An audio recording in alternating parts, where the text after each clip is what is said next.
Hello friends, good evening. Welcome to share trader Kannada.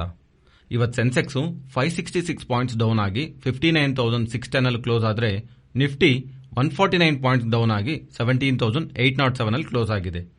Virus bank Nifty 435 points down ಆಗಿ 37,632 ಅಲ್ಲಿ close ಆಗಿದೆ. ಇವತ್ತು mid cap 0.26% gain ಆದರೆ small cap 0.68% gain ಆಗಿದೆ. ಇವತ್ತು ನಮ್ಮ ಇಂಡಿಯನ್ ಈಕ್ವಿಟಿ ಮಾರ್ಕೆಟ್ ಅಲ್ಲಿ ಎಫ್ಐಸ್ 2,279 ಕ್ರೋಸ್ ಸೆಲ್ ಮಾಡಿದ್ರೆ ಡಿಐಸ್ 622 ಕ್ರೋಸ್ ಬೈ ಮಾಡಿದ್ದಾರೆ. ಇವತ್ತು ನಮ್ಮ ಮಾರ್ಕೆಟ್ ಓಪನಿಂಗ್ ಮುಂಚೆನೆ ಎಸ್ಜಿಎಸ್ ನಿಫ್ಟಿ ಕ್ಲಿಯರ್ ಆಗಿ 155 ಪಾಯಿಂಟ್ಸ್ ನಿಯರ್ಲಿ ಡೌನ್ ಅಲ್ಲಿ ಇದೆ ಅಂತ ಮೀನ್ಸ್ ನಿನ್ನೆನೆ ನಮ್ಮ ಮಾರ್ಕೆಟ್ ಕ್ಲೋಸ್ ಆದ್ಮೇಲೆ ಗ್ಲೋಬಲ್ ಮಾರ್ಕೆಟ್ಸ್ ಇಂಪ್ಯಾಕ್ಟ್ ಇಂದ ಎಸ್ಜಿಎಸ್ ನಿಫ್ಟಿನಲ್ಲಿ ನಮ್ಮ ಮಾರ್ಕೆಟ್ಸ್ ಓಪನ್ ಆಗಿ ಮುಂಚೆನೆ ಇವತ್ತು ಮಾರ್ಕೆಟ್ ಡೌನ್ ಅಲ್ಲಿ ಇರುತ್ತೆ ಅಂತ ಇಂಡಿಕೇಶನ್ಸ್ ಅಂತೂ ಕೊಟ್ಟಿದೆ. ಬಟ್ ಯಾವ ಇವೆಂಟ್ ಕಾರಣವಾಗಿ ಆ ತರ ಗ್ಲೋಬಲ್ ಮಾರ್ಕೆಟ್ಸ್ ಅಂಡ್ ಈವನ್ ಎಸ್ಜಿಎಸ್ ನಿಫ್ಟಿ ನೆಗೆಟಿವ್ ಆಗಿ ಇಂಪ್ಯಾಕ್ಟ್ ಆಗಿದೆ ಅಂದ್ರೆ ನೀವು ಜಸ್ಟ್ ಫೆಡ್ ಬ್ಯಾಲೆನ್ಸ್ ಶೀಟ್ ಅಂತ ಗೂಗಲ್ ಅಲ್ಲಿ ಸರ್ಚ್ ಮಾಡಿದ್ರೆ ನಿಮ್ಗೊಂದು lady name Lael Brainard name ಇಂದ ಸ್ವಲ್ಪ ಆರ್ಟಿಕಲ್ಸ್ ನಿಮಗೆ ಕಾಣಿಸ್ತಾ ಇರುತ್ತೆ. ಇದಕ್ಕೆ ಏನಕ್ಕೆ ಮೆನ್ಷನ್ ಮಾಡ್ತಾ ಇದ್ದೀನಿ ಅಂದ್ರೆ ಪರ್ಟಿಕ್ಯುಲರ್ ಆಗಿ ಅವ್ರ ನೇಮ್ ಇಂದಾನೆ ಅಂದ್ರೆ ಪ್ರೀವಿಯಸ್ ಆಗಿ ತುಂಬಾ ಫೆಡ್ ಮೀಟಿಂಗ್ಸ್ ರಿಲೇಟೆಡ್ ಆಗಿ ಇವರು ಡವಿಶ್ ಆಗಿ ಸ್ಟೇಟ್ಮೆಂಟ್ಸ್ ಕೊಟ್ಟವರು. ಮೀನ್ಸ್ ಬಡ್ಡಿ ರೇಟು ಕಮ್ಮಿ ಮಾಡಬೇಕು, ಎಕಾನಮಿ ರಿಲೇಟೆಡ್ ಆಗಿ ಲಿಕ್ವಿಡಿಟಿನ ಜಾಸ್ತಿ ಮಾಡಬೇಕಂತ ಅದು ಸ್ಟಾಕ್ ಮಾರ್ಕೆಟ್ಗೆ ಪಾಸಿಟಿವ್ ಆಗಿ ಸ್ಟೇಟ್ಮೆಂಟ್ಸ್ ನ ಪಾಸ್ ಮಾಡೋರು ಮೋಸ್ಟ್ ಆಫ್ ದಿ ಟೈಮ್ಸ್. ಆದ್ರೆ ಈಗ ಫಸ್ಟ್ ಟೈಮ್ ಈಗಿರೋ ಇನ್ಫ್ಲೇಷನ್ ನೋಡ್ತಾ ಇದ್ರೆ ನಾವು ಬಡ್ಡಿ ರೇಟ್ಸ್ ಜಾಸ್ತಿ ಮಾಡಬೇಕಂತ ಅದೆಲ್ಲರೂ ಹೇಳ್ತಾ ಇರೋದೇ. ಬಟ್ ಆದ್ರೆ ಬ್ಯಾಲೆನ್ಸ್ ಶೀಟ್ ನಾನು ಸಿಗ್ನಿಫಿಕೆಂಟ್ ಆಗಿ ಸ್ಟ್ರಿಂಕ್ ಮಾಡಬೇಕಂತ ಕಮ್ಮಿ ಮಾಡಬೇಕು ಫೆಡ್ ಬ್ಯಾಲೆನ್ಸ್ ಶೀಟ್ ಅಂತ ಮಾಡ್ತಿರೋ ಸ್ಟೇಟ್ಮೆಂಟ್ ಇಂದ ಓವರ್ ಆಲ್ ಆಗಿ equity markets US markets negative ಆಗಿ ರಿಯಾಕ್ಟ್ ಆಗಿವೆ ಅಂಡ್ ಈ ಸೆಂಟಿಮೆಂಟ್ ಓವರ್ ಆಲ್ ಆಗಿ ಗ್ಲೋಬಲ್ ಮಾರ್ಕೆಟ್ಸ್ ಮೇಲೇನೂ ಬಿದ್ದಿದೆ. ಫೆಡ್ ಬ್ಯಾಲೆನ್ಸ್ ಶೀಟ್ ಕಮ್ಮಿ ಮಾಡೋದು ಸ್ಟ್ರಿಂಕ್ ಮಾಡೋ ಕಾರಣವಾಗಿ ಈಕ್ವಿಟಿ ಮಾರ್ಕೆಟ್ಗೆ ಯಾವ ತರ ಇಂಪ್ಯಾಕ್ಟ್ ಇರುತ್ತೆ ಅಂದ್ರೆ ಆಕ್ಚುಲಿ ಫೆಡ್ ಒಂದು ಬ್ಯಾಲೆನ್ಸ್ ಶೀಟ್ ಅಂದ್ರೆ ಏನು, ಅದರ ರಿಡಕ್ಷನ್ ಕಾರಣವಾಗಿ ಎಕಾನಮಿ ಸ್ಟಾಕ್ ಮಾರ್ಕೆಟ್ಗೆ ಯಾವ ತರ ಇಂಪ್ಯಾಕ್ಟ್ ಇರುತ್ತೆ ಅನ್ನೋದು ಕ್ಲಿಯರ್ ಆಗಿ ಎಕ್ಸ್ಪ್ಲನೇಷನ್ January 6th ನಾನು ಒಂದು ವಿಡಿಯೋ ಮಾಡಿದ್ದೀನಿ. ಆ ವಿಡಿಯೋದಲ್ಲಿ ನಿಮಗೆ ಕ್ಲಿಯರ್ ಆಗಿ ಎಕ್ಸ್ಪ್ಲೈನ್ ಮಾಡಿದ್ದೀನಿ. In simple terms balance sheet reduction ಮಾಡ್ತಿದಾರೆ ಅಂದ್ರೆ ಆರ್ ಬಡ್ಡಿ ರೇಟ್ ಜಾಸ್ತಿ ಮಾಡ್ತಾ ಇದಾರೆ ಅಂದ್ರೆ ಅದು ಲಿಕ್ವಿಡಿಟಿಯನ್ನ ಮಾರ್ಕೆಟ್ ಅಲ್ಲಿರೋ ಹಣನ ಕಮ್ಮಿ ಮಾಡೋದು. ಇದು ಸ್ಟಾಕ್ ಮಾರ್ಕೆಟ್ಗೆ ಒಳ್ಳೇದಲ್ಲ. ಅದರಿಂದ ಬ್ಯಾಲೆನ್ಸ್ ಶೀಟ್ ರಿಡಕ್ಷನ್ ಅದನ್ನು ನಾರ್ಮಲ್ ಆಗಿ ಹೋಗೋ ಪೇಸ್ ಇಂದ ಅಲ್ಲ, ಇನ್ನು ಶೀಘ್ರವಾಗಿ ಕಮ್ಮಿ ಮಾಡಬೇಕಂತ ಮಾಡಿರೋ ಸ್ಟೇಟ್ಮೆಂಟ್ಸ್ ಇಂದ entire global stocks market related ಆಗಿ ನೆಗೆಟಿವ್ ಸೆಂಟಿಮೆಂಟ್ ಅಂತೂ ಫ್ಲೋ ಆಗಿದೆ.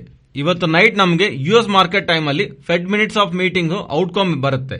So market already balance sheet ಇನ್ನು ಜಾಸ್ತಿ ಶ್ರಿಂಕ್ ಆಗತ್ತಂತ ಮಾರ್ಕೆಟ್ ಇಲ್ಲಿರೋ ಲಿಕ್ವಿಡಿಟಿ ಇನ್ನೂ ಕಮ್ಮಿ ಆಗತ್ತಂತ ಒಂದು ನೆಗೆಟಿವ್ ಸ್ಟೇಟ್ಮೆಂಟ್ಸ್ ಇಂದ ಇವತ್ತು ಮಾರ್ಕೆಟ್ ಫಾಲ್ ಆಗಿದೆ. ಇವತ್ತು ಫೆಡ್ ಮಿನಿಟ್ಸ್ ಆಫ್ ಮೀಟಿಂಗ್ ಯಾವ ತರ ಟೋನ್ ಅಲ್ಲಿ ಇರುತ್ತೆ ಅಂತ ಇನ್ನು ಹಾಕಿಶ್ ಆಗಿರುತ್ತಾ ಇಲ್ಲ ಡವಿಶ್ ಆಗಿರುತ್ತಾ ಅಂದ್ರೆ ಇನ್ನು ನೆಗೆಟಿವ್ ಆಗಿರುತ್ತಾ ಇಲ್ಲ ಸ್ವಲ್ಪ ನ್ಯೂಟ್ರಲ್ ಟು ಪಾಸಿಟಿವ್ ಆಗಿರುತ್ತಾ ಅನ್ನೋದು ಇವತ್ತು ನೈಟ್ ನಮಗೆ ಅಪ್ಡೇಟ್ ಆಗುತ್ತೆ.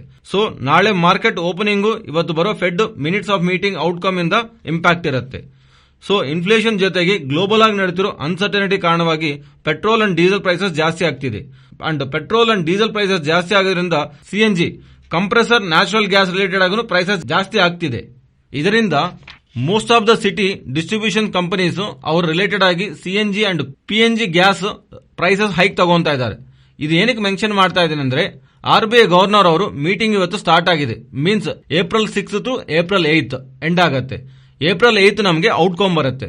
ಸೊ ಅವರು ಯಾವ ತರ ಸ್ಟೇಟ್ಮೆಂಟ್ಸ್ ಇಂದ ಇನ್ಫ್ಲೇಷನ್ ರಿಲೇಟೆಡ್ ಆಗಿ ಮಾಡ್ತಾರೆ ಅನ್ನೋದು ಆ ಇನ್ಫ್ಲೇಷನ್ ಮೈಂಡ್ ಅಲ್ಲಿ ಇಟ್ಕೊಂಡು ಆರ್ಬಿಐ ಯಾವ ತರ ಸ್ಟೆಪ್ಸ್ ರಿಗಾರ್ಡಿಂಗ್ ಮಾನಿಟರಿ ಪಾಲಿಸಿ ತಗೊಳತ್ತೆ ಅನ್ನೋದು ಕಮಿಂಗ್ ಡೇಸ್ ಅಲ್ಲಿ ನಮಗೆ ಇಂಪಾರ್ಟೆಂಟ್ ಇವೆಂಟ್ ಆಗಿರುತ್ತೆ. ಬಟ್ ಯುಎಸ್ ಫೆಡ್ ರಿಲೇಟೆಡ್ ಆಗಿ ಇವತ್ತು ಕೇವಲ ಮಿನಿಟ್ಸ್ ಆಫ್ ಮೀಟಿಂಗ್ ಮಾತ್ರ ಬರುತ್ತೆ, ಅದು ಫೆಡ್ ಮೀಟಿಂಗ್ ಅಲ್ಲ. ಅದು ಪ್ರೀವಿಯಸ್ ಆಗಿ ಫೆಡ್ ಮೀಟಿಂಗ್ ಸಂಬಂಧಿಸಿರುವ ಮಿನಿಟ್ಸ್ ಆಫ್ ಇಂಪಾರ್ಟೆಂಟ್ ಪಾಯಿಂಟ್ಸ್ ಅವು ಇವತ್ತು ಬರುತ್ತೆ. ರಿಯಲ್ ಫೆಡ್ ಮೀಟಿಂಗ್ ನಮಗೆ ನೆಕ್ಸ್ಟ್ ಮೇ ಅಲ್ಲಿ ಇರುತ್ತೆ. ಇನ್ನು ನಮ್ಮ ಮಾರ್ಕೆಟ್ ಬಗ್ಗೆ ಮಾತಾಡಿದ್ರೆ ಇವತ್ತು ಮಾರ್ಕೆಟ್ ಫಸ್ಟ್ ಹಾಫ್ ಅಲ್ಲಿ ಸ್ವಲ್ಪವರೆಗೂ ಡೌನ್ ಆಗಿ ಅಗೈನ್ ರೀಸೆಂಟ್ ಟೈಮ್ ಅಲ್ಲಿ ನೋಡಿದ್ರೆ ಫಸ್ಟ್ ಹಾಫ್ ಅಲ್ಲಿ ಬಂದಿರೋ ಸೆಲ್ ಆಫ್ ನ ಲೇಟರ್ ಒಂದು ರ್ಯಾಲಿ ಅಂತೂ ಮಾರ್ಕೆಟ್ ಅಲ್ಲೂ ಕಾಣಿಸಿದೆ. ಬಟ್ ಆ ರ್ಯಾಲಿನೂ ಹೈಯರ್ ಲೆವೆಲ್ಸ್ ಸಸ್ಟೈನ್ ಆಗದಿರಾ ಅಗೈನ್ ಡೌನ್ ಸೈಡ್ ಮಾರ್ಕೆಟ್ ಅಲ್ಲಿ ಫಾಲ್ ಕಾಣಿಸಿದೆ. ಇದು both Nifty and bank Nifty similar ಆಗಿ ಮೇಂಟೈನ್ ಆಗಿದೆ. Compared with Nifty, bank Nifty ಇಲ್ಲಿ ರೀಸೆಂಟ್ ಡೇಸ್ ಅಲ್ಲಿ ನೋಡ್ತಾ ಇದೀವಲ್ಲ mid and small cap space ಅಲ್ಲಿ ಸ್ವಲ್ಪ better traction means better movement ಅಂತೂ ಪಾಸಿಟಿವ್ ಆಗಿ ಕಾಣಿಸ್ತಾ ಇದೆ.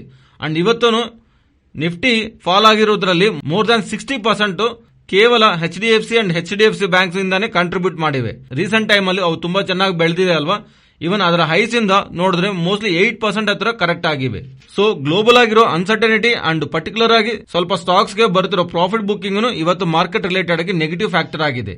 ಅಂಡ್ ಬೆಳೆದಿರೋ ಸ್ಟಾಕ್ಸ್ ಅಂದ್ರೆ ಇವತ್ತು ನೀವು ಗಮನಿಸಿದ್ರೆ mostly metal stocks, power stocks and sugar stocks related ಆಗಿನೂ ಇವತ್ತು ಸ್ವಲ್ಪ ಟ್ರಾಕ್ಷನ್ ಮೀನ್ಸ್ ಪಾಸಿಟಿವ್ ಮೂವ್ಮೆಂಟ್ ಅಂತೂ ಕಾಣಿಸಿದೆ.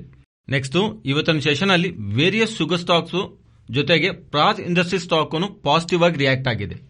ಇದಕ್ಕೆ ರೀಸನ್ ನೋಡಿದ್ರೆ ಗವರ್ಮೆಂಟ್ 2025ಗೆಲ್ಲ 20% ಇಥನಾಲ್ ಬ್ಲೆಂಡಿಂಗ್ ಟಾರ್ಗೆಟ್ ನ ಅಚೀವ್ ಮಾಡಬೇಕಂದ್ರೆ ನಮ್ಮ ಕಂಟ್ರಿನಲ್ಲಿ ಇಥನಾಲ್ ಒಂದು ಪ್ರೊಡಕ್ಷನ್ ಕೆಪಾಸಿಟಿ 1700 ಕ್ರೋರ್ಸ್ ಲೀಟರ್ಸ್ ಗೆ ಜಾಸ್ತಿ ಮಾಡಬೇಕಾಗಿದೆ.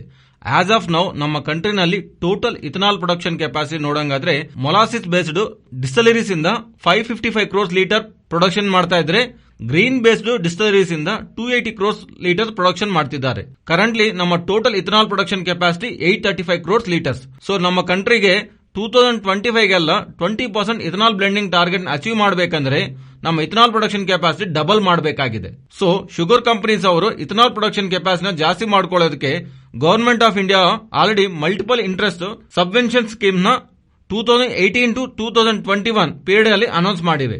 ಆಲ್ರೆಡಿ ಇದರಲ್ಲಿ ಈ ಶುಗರ್ ಕಂಪನೀಸ್ ಅವರು ಇಥನಾಲ್ ಪ್ರೊಡಕ್ಷನ್ ಕೆಪಾಸಿಟಿ ಜಾಸ್ತಿ ಮಾಡ್ಕೊಳ್ಳೋಕೆ ಅಂಡ್ ಅದೇ ತರ ಪ್ರೀವಿಯಸ್ ಆಗಿ ಶುಗರ್ ಕಂಪನೀಸ್ ಫಾರ್ಮರ್ಸ್ ಗೆ ಪೇ ಮಾಡಬೇಕಾಗಿರುವಂತಹ ಡ್ಯೂಸ್ ಕ್ಲಿಯರ್ ಮಾಡೋದಕ್ಕೆ ಯಾವ ಲೋನ್ ತಗೊಂಡಿದಾರಲ್ಲ ಆ ಲೋನ್ ಮೇಲೆ ಇದರ್ 6% ಪರ್ ಆನಮ್ ಇಂಟ್ರೆಸ್ಟ್ ಆದ್ರೂ ಇಲ್ಲ ಅಂದ್ರೆ ಬ್ಯಾಂಕ್ ಎಷ್ಟು ಇಂಟ್ರೆಸ್ಟ್ ರೇಟ್ ನಂದು ಚಾರ್ಜ್ ಮಾಡ್ತೀವಿ ಅಲ್ಲ ಅದರಲ್ಲಿ 50% ಗೆ ಲೋನ್ ಕೊಡೋದಕ್ಕೆ ಗವರ್ಮೆಂಟ್ ಸಬ್ವೆನ್ಷನ್ ಕೊಟ್ಟಿದೆ.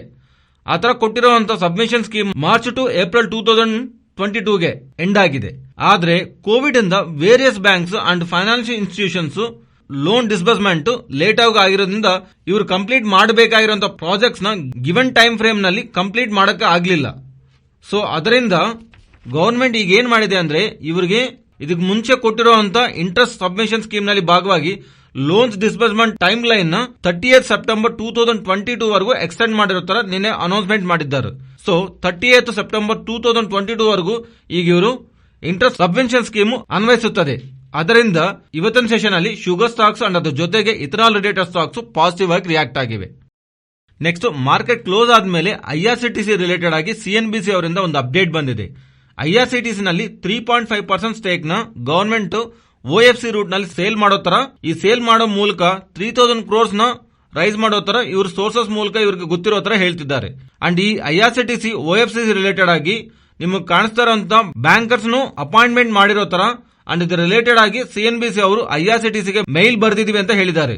ಇನ್ನು ಐಆರ್ಸಿಟಿಸಿ ಅವರಿಂದ ರೆಸ್ಪಾನ್ಸ್ ಬರಬೇಕಾಗಿದೆ ಅಂತ ಇವರು ಹೇಳ್ತಿದ್ದಾರೆ. ನೆಕ್ಸ್ಟ್ ನಿನ್ನೆ ನೈಕಾ ಅವರಿಂದ ಒಂದು ಅಪ್ಡೇಟ್ ಬಂದಿದೆ. Nykaa super store platform launch ಮಾಡಿರೋ ತರ ಇವರು ಅಪ್ಡೇಟ್ ಮಾಡ್ತಿದ್ದಾರೆ. ಈ ಪ್ಲಾಟ್ಫಾರ್ಮ್ ನ ಯೂಸ್ ಮಾಡಿಕೊಂಡು ಇಂಡಿಯಾನಲ್ಲಿರೋ retailers complete beauty, personal care and wellness products ನ ಡಿಸ್ಟ್ರಿಬ್ಯೂಟರ್ ಪ್ರೈಸ್ ಗೆ ಇವರು ಆರ್ಡರ್ ಮಾಡಬೇಕಾಗಿರುವಂತ ಈ ಐಟಮ್ಸ್ ಇವರು ಡೋರ್ ಸ್ಟೆಪ್ ಡೆಲಿವರಿ ಮಾಡ್ತೀವಿ ಅಂತ ಅಪ್ಡೇಟ್ ಮಾಡ್ತಿದ್ದಾರೆ.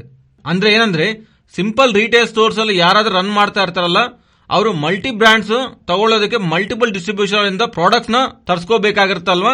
ಸೊ ಇವರಿಗೆ ಆ ಪ್ರಾಬ್ಲಮ್ ಇಲ್ದರ ಇವರು ಮಲ್ಟಿಪಲ್ ಬ್ರಾಂಡ್ಸ್ ನ ಈಗ ಒಂದೇ ಸಿಂಗಲ್ ಆಪ್ ನಲ್ಲಿ ಯೂಸ್ ಮಾಡಿಕೊಂಡು ಡಿಸ್ಟ್ರಿಬ್ಯೂಷನ್ ಪ್ರೈಸ್ ನಲ್ಲಿ ಮನೆಗೆ ತರಿಸ್ಕೋಬಹುದು ಅಂತ ಇವರು ಅಪ್ಡೇಟ್ ಮಾಡ್ತಿದ್ದಾರೆ. ನೆಕ್ಸ್ಟ್ ಭಗೀರಥ ಕೆಮಿಕಲ್ಸ್ ಬಗ್ಗೆ ಮಾತಾಡ್ಕೋಬೇಕು. Near to 946 crores market capital ಇರೋ ಈ ಕಂಪನಿಗೆ 84 ಕ್ರೋರ್ಸ್ ಸಂಬಂಧಿಸಿರುವ ರೈಟ್ಸ್ ಇಶ್ಯೂನ ಲಾಂಚ್ ಮಾಡಿದ್ದಾರೆ. ಯೂಶುವಲ್ ಆಗಿ ರೈಟ್ಸ್ ಇಶ್ಯೂ ಅಂದ್ರೆ ಶೇರ್ ಹೋಲ್ಡರ್ಸ್ ಗೆ ಪ್ರೆಸೆಂಟ್ ಟ್ರೇಡ್ ಆಗ್ತಿರೋ ಪ್ರೈಸ್ ಅಂದ್ರೆ ಸ್ವಲ್ಪ ಡಿಸ್ಕೌಂಟ್ ನಲ್ಲಿ ಶೇರ್ಸ್ ನ ಆಫರ್ ಮಾಡ್ತಾರೆ. ಆದ್ರೆ ಪ್ರೆಸೆಂಟ್ ಸ್ಟಾಕ್ ಪ್ರೈಸ್ ಈ ರೈಟ್ಸ್ ಇಶ್ಯೂ ಅನೌನ್ಸ್ ಮಾಡಿರೋ ಟೈಮ್ ನಲ್ಲಿ ನಿಯರ್ ಟು 1040 ರೂಪೀಸ್ ಹತ್ರ ಇದೆ. ಅಲ್ಲಿಂದ ಇವರು ಹೇಳ್ತಿರೋದು ರೈಟ್ಸ್ ಇಶ್ಯೂನ ನಾವು ಹೇಳ್ತಿರೋದು 400 ರೂಪೀಸ್ ನಲ್ಲಿ ನಿಯರ್ಲಿ 60% ಡಿಸ್ಕೌಂಟ್ ಅಲ್ಲಿ ಕಂಪನಿಗೆ ಸಂಬಂಧಿಸಿರೋ ಶೇರ್ ನ ಶೇರ್ ಹೋಲ್ಡರ್ಸ್ ಗೆ ರೈಟ್ಸ್ ಇಶ್ಯೂ ಮೂಲಕ ಪ್ರೊವೈಡ್ ಮಾಡ್ತೀವಿ ಅಂತ ಅಪ್ಡೇಟ್ ಮಾಡಿದ್ದಾರೆ. ಈ ಕಂಪನಿನಲ್ಲಿ ಇರುವಂತಹ ಪ್ರತಿಯೊಂದು ಶೇರ್ಗೆ ಇನ್ನೊಂದು ಶೇರ್ 60% ಅಲ್ಲಿ ಅಪ್ಲೈ ಮಾಡೋ ಫೆಸಿಲಿಟಿ ಇರುತ್ತಾ ಅಂದ್ರೆ ಅಲ್ಲ. ಈ ರೇಷಿಯೋನ 4:17 ಆಗಿ ಅನೌನ್ಸ್ ಮಾಡಿದ್ದಾರೆ. ಮೀನ್ಸ್ 17 ಶೇರ್ಸ್ ನ ಹೋಲ್ಡ್ ಮಾಡ್ತಿದ್ರೆ ಒಂದು ಶೇರ್ ಹೋಲ್ಡರ್ ಗೆ 4 ರೈಟ್ ಶೇರ್ ನ 400 ರೂಪೀಸ್ ಪರ್ ಶೇರ್ ಅಲ್ಲಿ ಅಪ್ಲೈ ಮಾಡಿಕೊಳ್ಳೋದಕ್ಕೆ ಎಲಿಜಿಬಿಲಿಟಿ ಸಿಗತ್ತೆ ಅಂತ ಹೇಳ್ತಿದ್ದಾರೆ. ನಿಯರ್ ಟು 21 ಲ್ಯಾಕ್ ಶೇರ್ ನ ಇವರು ರೈಟ್ಸ್ ಇಶ್ಯೂ ಮೂಲಕ ಶೇರ್ಸ್ ನ ಪ್ರೊವೈಡ್ ಮಾಡ್ತೀವಿ ಅಂತ ಹೇಳ್ತಿದ್ದಾರೆ. ಅದಕ್ಕೆ ರಿಲೇಟೆಡ್ ಆಗಿ ರಿಕಾರ್ಡ್ ಡೇಟ್ ಏಪ್ರಿಲ್ 9 ಅಂತ ಹೇಳ್ತಿದ್ದಾರೆ. ನೆಕ್ಸ್ಟ್ ಆನ್ ಮೊಬೈಲ್ ರಿಲೇಟೆಡ್ ಆಗಿ ಒಂದು ಅಪ್ಡೇಟ್ ಬಂದಿದೆ. ಈ Q4 ಅಲ್ಲಿ ಇವರು ಫೇಮಸ್ ಇನ್ವೆಸ್ಟರ್ ಆಗಿರುವ ಮುಕುಲ್ ಅಗರ್ವಾಲ್ ಅವರು ಆನ್ ಮೊಬೈಲ್ ನಲ್ಲಿ 1.61% ಸ್ಟೇಕ್ ನ ಅಕ್ವೈರ್ ಮಾಡಿದ್ದಾರೆ. ಆನ್ ಮೊಬೈಲ್ ನಲ್ಲಿ ಇವರು ಫ್ರೆಶ್ ಎಂಟ್ರಿ ತಗೊಂತಾರೆ ಅಂತ ಬಂದಿರೋ ಅಪ್ಡೇಟ್ ಇಂದ ಇವತ್ತಿನ ಸೆಷನ್ ಅಲ್ಲಿ ಆನ್ ಮೊಬೈಲ್ ಸ್ಟಾಕ್ ನಲ್ಲಿ ಒಂದ್ಸಲಿ ಜಂಪ್ ಕಾಣಿಸಿ 20% ಗೈನ್ ಆಗಿ ಅಪ್ಪರ್ ಸರ್ಕ್ಯೂಟ್ ಅಲ್ಲಿ ಲಾಕ್ ಆಗೋಗಿದೆ. ನೆಕ್ಸ್ಟ್ ಟಾಟಾ ಮೋಟಾರ್ಸ್ ಅವರು ಎಲೆಕ್ಟ್ರಿಕ್ ವೆಹಿಕಲ್ ಸ್ಪೇಸ್ ನಲ್ಲಿ ಒಂದು ವೆಹಿಕಲ್ ಲಾಂಚ್ ಮಾಡಿದ್ದಾರೆ. ಟಾಟಾ ಮೋಟಾರ್ಸ್ ಕರ್ವ್ ಅಂತ ಇದು ಒಂದು SUV ಕಾನ್ಸೆಪ್ಟ್ ಮಾಡೆಲ್ ಅಂತ ಹೇಳ್ತಿದ್ದಾರೆ. ನಮಗೆ ಪ್ರೀವಿಯಸ್ ಆಗಿ ಗೊತ್ತಿದೆ ಮ್ಯಾನೇಜ್ಮೆಂಟ್ ನೆಕ್ಸ್ಟ್ 5 ಇಯರ್ಸ್ ಅಲ್ಲಿ ನಿಯರ್ ಟು 15,000 ಕ್ರೋರ್ಸ್ ನಿಯರ್ಲಿ ಖರ್ಚು ಮಾಡಿ ಇವಿ ಸೆಗ್ಮೆಂಟ್ ಅಲ್ಲಿ ಫರ್ದರ್ ಮಾಡೆಲ್ಸ್ ನ ನಿಯರ್ ಟು 10 ಮಾಡೆಲ್ಸ್ ಹತ್ರ ನೆಕ್ಸ್ಟ್ 5 ಇಯರ್ಸ್ ಅಲ್ಲಿ ಲಾಂಚ್ ಮಾಡೋ ತರ ಟಾಟಾ ಮೋಟಾರ್ಸ್ ಅವರು ಪ್ರೀವಿಯಸ್ ಆಗಿ ಅಪ್ಡೇಟ್ ಮಾಡಿದಾರಲ್ಲ ಅದರಲ್ಲಿ ಭಾಗವಾಗಿ ಈಗ ನೆಕ್ಸ್ಟ್ ಮಾಡೆಲ್ ನಮಗೆ ಇವಿ ಸೆಗ್ಮೆಂಟ್ ಅಲ್ಲಿ ಟಾಟಾ ಮೋಟಾರ್ಸ್ ಅವರು ಕರ್ವ್ನ ಇವತ್ತು ಲಾಂಚ್ ಮಾಡಿದ್ದಾರೆ. ನೆಕ್ಸ್ಟ್ ರೈನ್ ಇಂಡಸ್ಟ್ರಿ ಬಗ್ಗೆ ಮಾತಾಡ್ಕೋಬೇಕು. ರೈನ್ ಇಂಡಸ್ಟ್ರಿ ಇವತ್ತು 4% ಹತ್ರ ಡೌನ್ ಆಗಿದೆ. ಇದಕ್ಕೆ ಮೇನ್ ರೀಸನ್ ನೋಡಿದ್ರೆ ವೈಜಾಗ್ ನಲ್ಲಿ ಇರುವರು ಮ್ಯಾನುಫ್ಯಾಕ್ಚರಿಂಗ್ ಫೆಸಿಲಿಟಿ ಕ್ಲಾಸಿನಾ ಪ್ಲಾಂಟ್ ನ ಇವರು ಶಟ್ ಡೌನ್ ಮಾಡಿದ್ದಾರೆ, ಪಾರ್ಷಿಯಲ್ ಆಗಿ ಶಟ್ ಡೌನ್ ಮಾಡಿದ್ದಾರೆ ಅಂತ. ಇದಕ್ಕಿರೋ ಬ್ಯಾಕ್ ಇರೋ ರೀಸನ್ ನೋಡಿದ್ರೆ ಆ ಪ್ಲಾಂಟ್ ನಲ್ಲಿ ಇವರು ತಯಾರು ಮಾಡೋದು ಸಿಪಿಸಿ ಅಂದ್ರೆ ಕ್ಯಾಲ್ಸಿನೈಡ್ ಪೆಟ್ರೋಲಿಯಂ ಕೋಕ್ ಅಂತಾರೆ ಇದನ್ನ. ಈ ಕ್ಯಾಲ್ಸಿನೈಡ್ ಪೆಟ್ರೋಲಿಯಂ ಕೋಕ್ ಗೆ ಸಿಪಿಸಿ ನ ತಯಾರು ಮಾಡಬೇಕಂದ್ರೆ ಬೇಕಾಗಿರೋದು ಇವರಿಗೆ ಆರ್ಪಿಸಿ ಅಂದ್ರೆ ರಾ ಪೆಟ್ರೋಲಿಯಂ ಕೋಕ್. ಪ್ರತಿ ವರ್ಷ ಇವರು ಅಲೋಕೇಶನ್ ನಡೀತಾ ಇರುತ್ತೆ. ಈ ರಾ ಮೆಟೀರಿಯಲ್ಸ್ ಕಂಪನೀಸ್ಗೆ ಡಿಜಿಎಫ್ಟಿ ಅವರು directorate general of foreign trade ಅವರು ಅಲೋಕೇಶನ್ ಮಾಡ್ತಾ ಇರ್ತಾರೆ. ಪ್ರೀವಿಯಸ್ ಆಗಿ ರಾ ಮೆಟೀರಿಯಲ್ ಸಪ್ಲೈ ಚೆನ್ನಾಗಿತ್ತಲ್ಲ, ಪ್ರತಿ ಇಯರ್ ಇವರಿಗೆ ಚೆನ್ನಾಗಿ ಬರ್ತಾ ಇತ್ತು ರಾ ಮೆಟೀರಿಯಲ್ಸ್. ಆದ್ರೆ ರಾ ಮೆಟೀರಿಯಲ್ಸ್ ಶಾರ್ಟೇಜ್ ಕಾರಣವಾಗಿ ಡಿಜಿಎಫ್ಟಿ ಅವರಿಂದ ನಾರ್ಮಲ್ ಗೆ ಬರೋ ರಾ ಮೆಟೀರಿಯಲ್ಸ್ ಗಿಂತ 40% ಕಮ್ಮಿ ಬಂದಿದೆ ಅಂತ. ಅದರಿಂದ ಕಮ್ಮಿ ಬಂದಿರೋ ರಾ ಮೆಟೀರಿಯಲ್ಸ್ ಈಗಿರೋ ಅಂತ ಪ್ಲಾಂಟ್ ನ ನಾವು ರನ್ ಮಾಡಕ್ ಆಗಲ್ಲ.